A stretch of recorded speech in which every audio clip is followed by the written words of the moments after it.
tapi menurut dia. Nah oleh karena itu, karena tadi makin sibuk, waktu makin sempit, kita harus belajar membagi waktu. Membagi waktu, jadi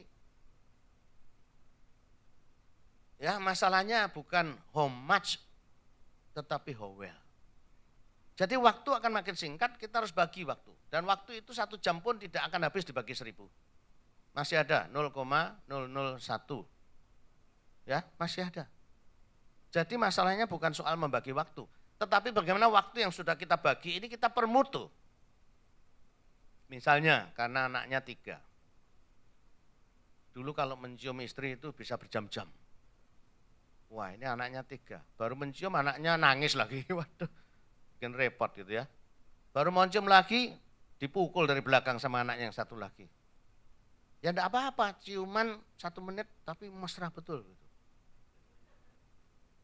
Itu yang oleh orang barat disebut wet kissing. Gitu saudara ya, lain ya.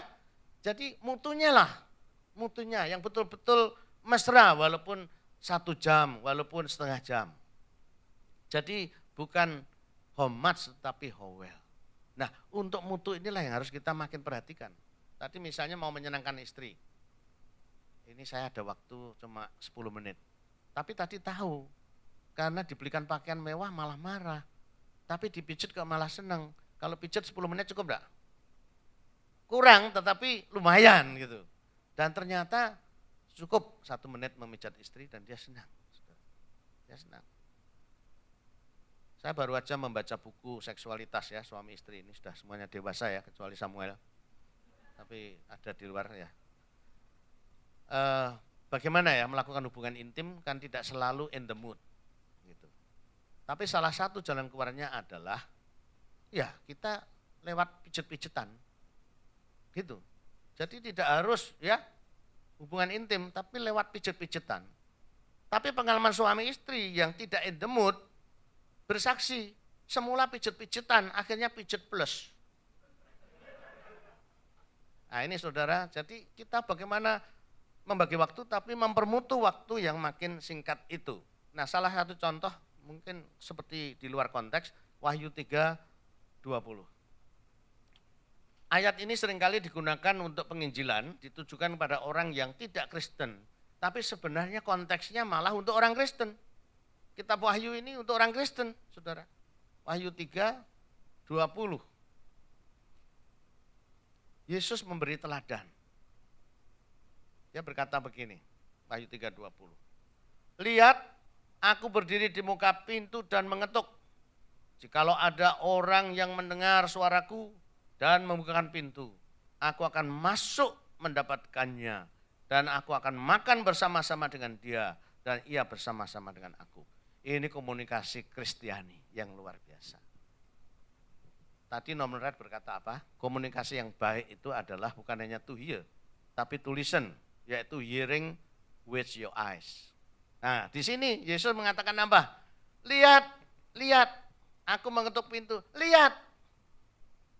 Kalau saudara ingin mempermutu komunikasi walaupun hanya 1 jam, setengah jam, saling berpandangan, saling melihat. Tanda saudara akrab itu kalau berani berpandangan. Termasuk pengkhotbah. Kalau pengkhotbah yang belum biasa saudara melihat jemaat itu takut. Yang dilihat itu genteng. Ini plafon gitu saudara. Betul. Saudara, itu tanda komunikasi yang baik itu kita berani berpandangan. Saudara. Lihat, lihat aku sudah berdiri di sini berapa jam ini, kata Yesus. Dan aku mengetuk pintu hatimu. Aku bukan tipe perampok, aku bukan pendobrak. Tapi aku menunggu kamu membuka pintu. Grendelnya ada di dalam. Terserah kamu, yes or no to open the door. Nah inilah komunikasi yang indah. Lihat. Kemudian dikatakan apa? Kepada yang membuka pintu, yang responsif tadi, aku akan masuk. Lalu bukan hanya masuk, tetapi apa?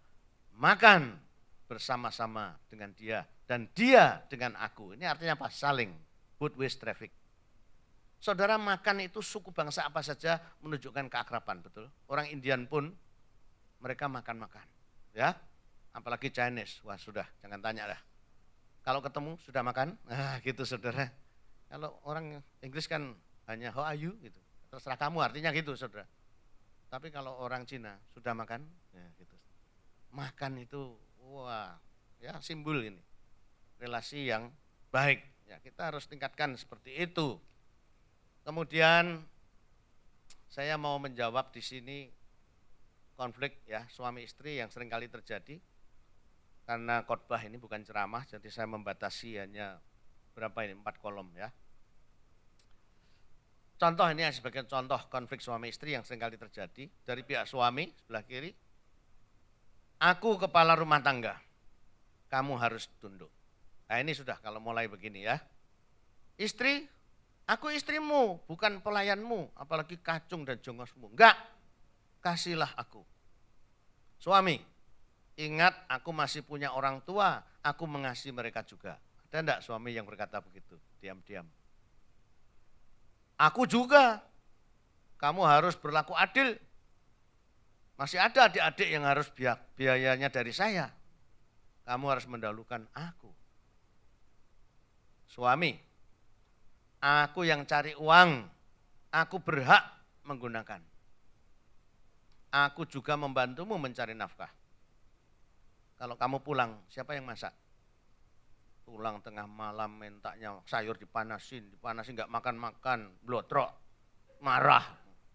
Ya, suami, keluargaku tidak seperti itu caranya. Ini sistem pembinaan dalam keluarga. Seringkali menjadi konflik. Keluargaku tidak seperti itu caranya. Istri mengatakan, aku sudah biasa begitu di rumah. Jadi ini bisa repot ini ya. Istri merasa rumah itu ya agak kotor sedikit tuh, enggak rapi sedikit tuh biasalah. Tapi suami ini kebarat-baratan. Waduh, ada tisu paper jatuh itu aja marah. Nah ini misalnya seperti itu ya. Keluargaku tidak seperti itu caranya. Tapi istri mengatakan, aku biasa begitu. Saudara, saya kan punya asrama ya, Kristus punya asrama. Ada suster-suster gitu. Lalu kami kalau mau bikin kamar, bikin kamar mandi, kami tawarkan mereka, suster ini mau beli toilet ini yang warna apa? Harapan kami itu putih, ya dah. Ternyata jawabnya dia apa? Enggak Pak, yang kuning aja. Loh kenapa kuning? Sudah tahu apa jawabnya? Kalau kotor biar tidak kelihatan Pak. Loh kok bertolak belakang? Kami harapannya putih supaya kalau kotor kelihatan sehingga kamu bisa belajar kebersihan. Tapi dia pilih yang kuning aja Pak. Supaya kalau kotor tidak kelihatan. Mengapa demikian? Saya tahu karena latar belakangnya keluarga memang begitu. Ya, tidak terlalu menghiraukan kebersihan.